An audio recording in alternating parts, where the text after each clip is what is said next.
I went to 5 stores in Bavoni and couldn't find an apple, a single apple. Okay. That says something to me. Well, that tells me that you typically call those like food deserts, right? I mean, that you might Correct. have a fruit desert. And that's a chapter. That's a chapter of us asking I live on the the north side. government. I don't think you could find an apple over here. I mean, we can compare that. Yeah. We can compare that and talk about it. Well, yeah, but here's my thing. I don't believe that government is the answer to all of our problems. So, It's never solved a lot of them. and so I don't, you know, I don't really believe that, like, you know, if you're in a situation that you're trying to get out of, that you know, that whether you're black, white, Chinese, you know, whatever, I don't think that relying on the government to solve your problems is probably wise, right? Yeah. A lot of us only have government and God Yeah, to rely on. right. And it's been that way for a long time. Yeah. So when we have this polarized example of Charlie Kirk, he represents a lot of that.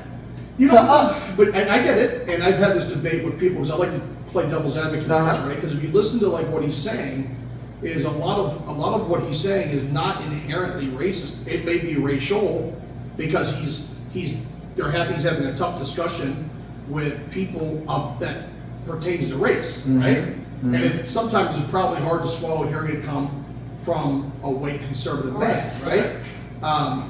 But you know, there are statistically issues within the black community, Correct. that need to be addressed, right? Now, where I disagree with him is he seems to forget the history that created the social constructs that have made it hard for certain demographic changes to occur. I think that's convenient for him to leave that out, right? And that's where I disagree with him on the way he debates. But I think his overarching message is that if you're clinging to injustices that didn't even happen to you, but happened to your ancestors, right? Instead of focusing on the now and the future, and having a victor mindset, how do I accomplish what I want to accomplish? You are adopting a victim mindset, right? Which inherently holds you back, right?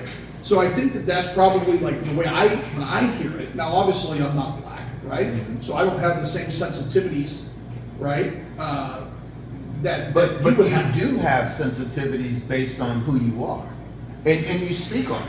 Yeah. Right. And I think that's granted as a community as a whole, and I think it's important. Well, let me give you an example. Listen, I think anytime kids are killed, it probably shocks the conscience of America, right? But like when the shooting that took place in Minnesota, where it was a transgender politician, right? shooter shot up a Catholic school. Yeah. Right? And that hit me a different way because that could have been me. Okay. Right? I was in catechism. Okay. And I was went to Catholic schools. Yeah. And as a kid I was at mass. Right. The idea that Catholics were targeted, Catholic kids were targeted. Wow.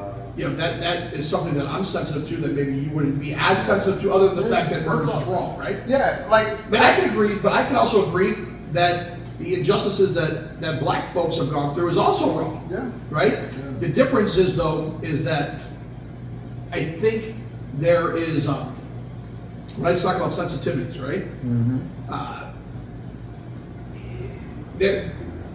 If you're part of that community, right, and you have heard, you grew up your whole life hearing the stories of the Jim Crow South and knowing what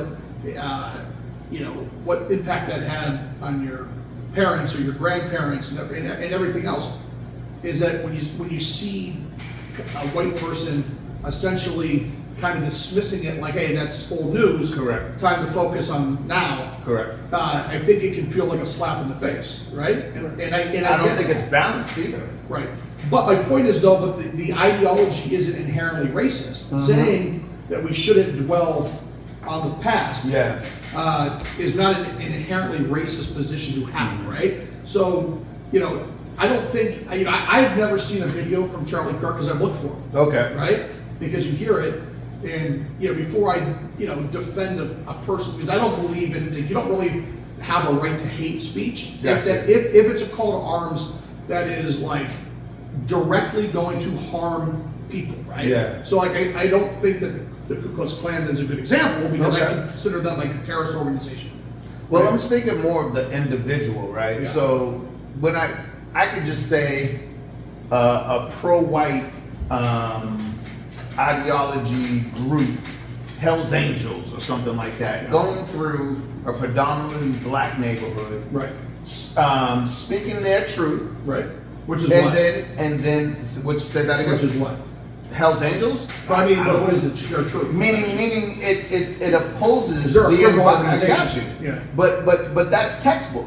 It's less, There's a lot but of it's less guys. political and it's more Correct. It's more criminal. you But know? there's more guys wearing a leather vest than actually gangsters on a right. But motorcycle. I think that there's an element of like violence that those groups represent, whether it's So- the Ku Klux Klan or it's the Hell's Angels, right? Correct. I think that there is an implicit sense of it's an ominous sense From of a like textbook point of view, because Charlie Kirk has a textbook definition as well. What's But that? we're treated as someone that's in support of the people that are doing what they're doing in the country right now.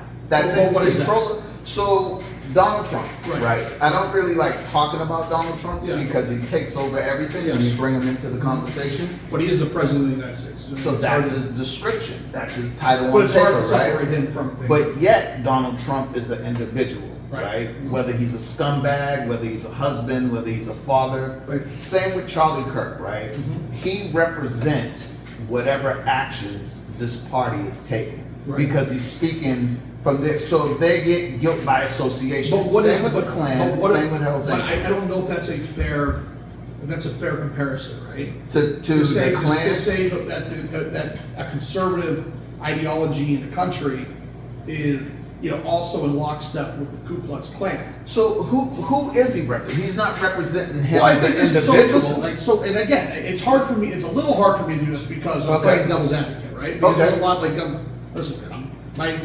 family is from Italy, right? Okay. So I have. So I textbook, believe you're a in it. I mobster. believe in. I believe in immigration, right? Okay. My family immigrated, right? Okay. I believe in immigration. I don't believe you can't not have a process. So what I think they've done, not to get off topic, but what they've done is they don't want immigrants at all. Okay. They've created the process for immigration. They've made it so hard Correct. that there's like not really a legal path to get in. Gotcha. So people are just jumping the border, right? Gotcha. But now, if I'm playing devil's advocate, right? Let's talk about something that feels a little fascist, right? Like the roundups of the illegal aliens and things like that. I think their argument to you would be this: they would say, "Well, do you believe that illegal immigration is illegal? Right? Okay. Is it a crime to enter this country illegally? Yes, it is. Right? So if it's a crime to enter this country illegally, should we do nothing? Do you believe that we shouldn't enforce our laws? That we should allow crime to go undeterred? Right? Because it is a crime.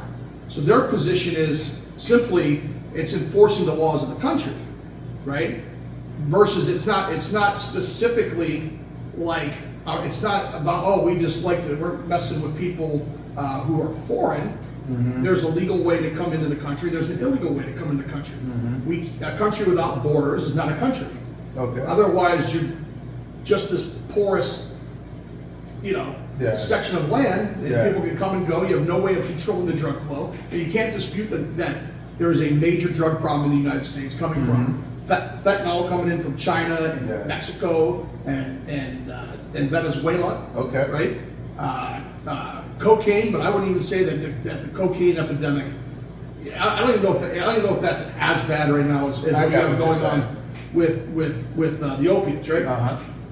But if you don't have control of your borders, how do you protect your citizens from illicit imports and things like that, right? Also, I mean, you also want to have the opportunity to vet the people that are coming into the country, right? I don't believe that all of these people are bad people. I think probably a vast majority of them are good people. Correct. That are just in search of a better life. Yeah. Again, I come from an immigrant experience, Okay. right? But that's everyone in America, Right. unless you're Native But American. back in the day, Yeah. it was easy. You came in through Ellis Island, Yeah. you got your paper, you went to work, and that was it. Yeah. Now it's there's a 10-year waiting list, like Yeah. a lottery, Correct. just to get into the country. Correct. Then once you're into the country, then you have to go through another 10-year period, right? So they've made it much harder, which I think has promoted illegal immigration, right? Okay. But I think that the conservative argument towards, so we talk about like Charlie Kirk and what they support, and you talk about these roundups which seem on the surface to be very aggressive. Yeah. I don't like the optics of it because it feels very like Gestapo to me. Yeah. But that also could be because I'm sensitive, coming from an immigrant experience, right? Yeah. And I'm not talking like generations back. I'm talking like one generation back, right? Yeah, recently. Yeah, so I mean, I don't like the optics of it, but I understand the argument. It's like, well, do you believe that coming into the country illegally is illegal? Yes. Do you believe that it's a crime? Now your answer is no, I don't think it's a crime. Okay, well now you have okay. But it's punishable by deportation, right? Deportation and incarceration. Okay. But if you don't, so it's a crime. It was committed. If you don't think it should be a crime, then that's something you need to take up with Congress, right? Because right now it is a crime. They are breaking the law by doing it. Yeah. So you're either got to advocate for, okay, we're just not going to enforce the law, Yeah.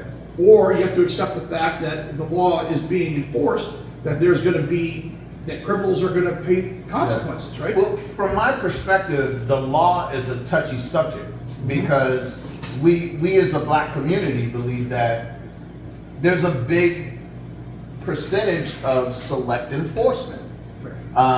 What happens? But you know, in our honestly, community- a lot of my black friends actually support the deportation of the illegal immigration I and know a lot. prosecutions. I know a lot of them. So, I know a lot of them. My point is, it's not But the law is relative. It goes with the time, right? There was a time where interracial couples couldn't get married. There was a time where, no lawyering was a law, wasn't a law until slavery was abolished, right? So the law changed. And by the way, with just to times. point out, I've been in an interracial relationship for 4 years.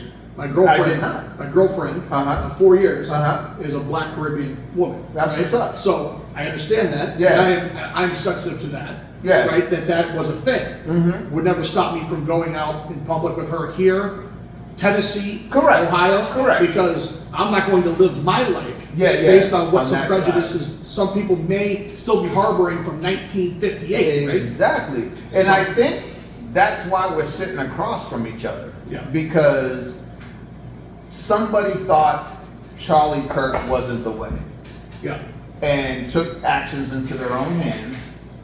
And Well, I think what they're, I made a statement online the other day, right? Because I keep hearing people say, well, if you didn't like what he had to say, just didn't have to listen. Well, I don't think anybody, the killer, I don't think assassins kill because they don't like what you're saying. correct. I think they kill because they think other people are listening to you.